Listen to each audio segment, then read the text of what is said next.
होली के दिन चुपके से ये चीज ले आइए, जन्म जन्मांतर की गरीबी मिट जाएगी। इतना धन आएगा कि गिनते गिनते थक जाएंगे। दोस्तों, हिंदू धर्म में होली का दिन बहुत ही पावन और अत्यंत पवित्र माना जाता है।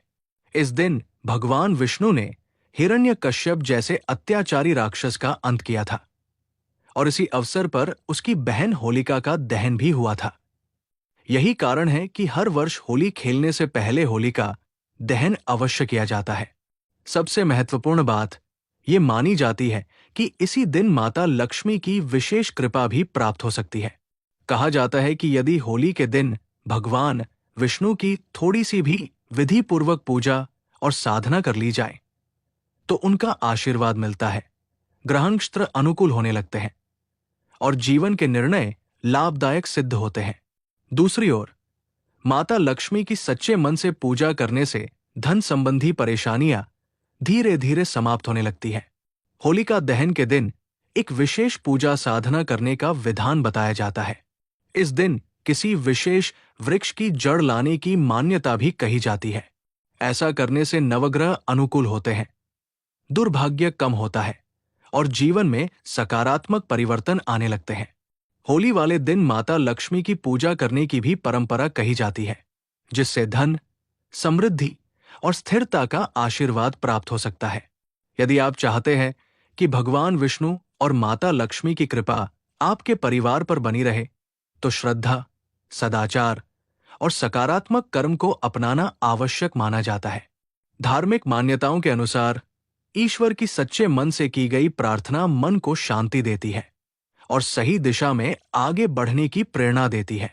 भगवान विष्णु की उपासना से व्यक्ति के शत्रु शांत रहते हैं, निर्णय क्षमता मजबूत होती है और जीवन में प्रगति के अवसर बढ़ते हैं।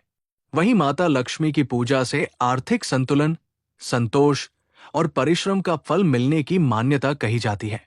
ये भी कहा जाता है कि माता लक्ष्मी सरल और सच्ची भावना से की गई पूजा से प्रसन्न होती है। होली का दिन उल्लास, रंग, प्रेम और आपसी सद्भाव का प्रतीक माना जाता है।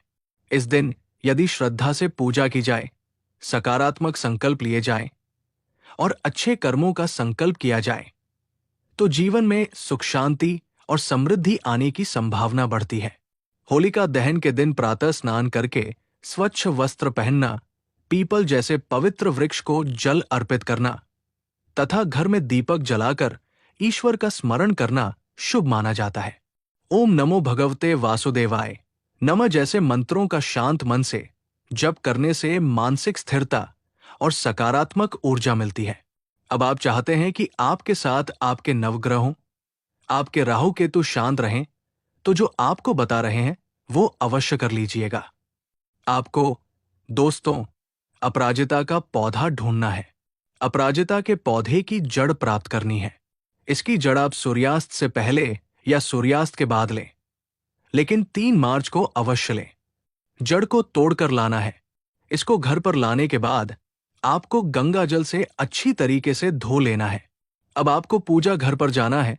पीला कपड़ा लेना है, पीला रुमाल ले लीजिए, पीली चुनरी ले लीजिए या पीला गमछा ले लीजिए। उस पर इस जड़ को रखना है। इसको मौली धागे से बांधना है।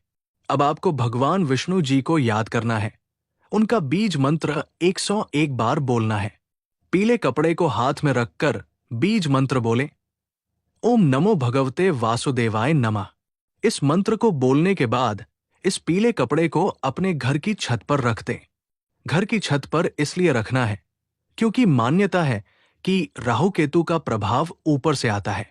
अगर आपने यहां पीले कपड़े को रख दिया तो अगली होली तक इसे नहीं हटाना है। अगली होली पर उस पीले कपड़े को किसी भी बहती नदी में बहा देना है और फिर यही प्रक्रिया अगली होली पर दोहरानी है।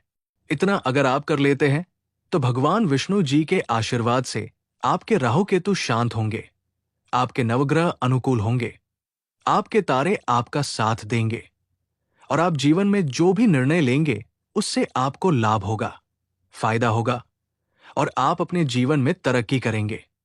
ध्यान रखें, धार्मिक उपाय आस्था और परंपरा का विषय होते हैं, इसलिए इन्हें श्रद्धा और विवेक के साथ अपनाना चाहिए। सबसे महत्वपूर्ण बात यह है कि अच्छे कर्म, सकारात्मक सोच, परिश्रम और संतोष ही जीवन में स्थायी सुख और समृद्धि लाते हैं।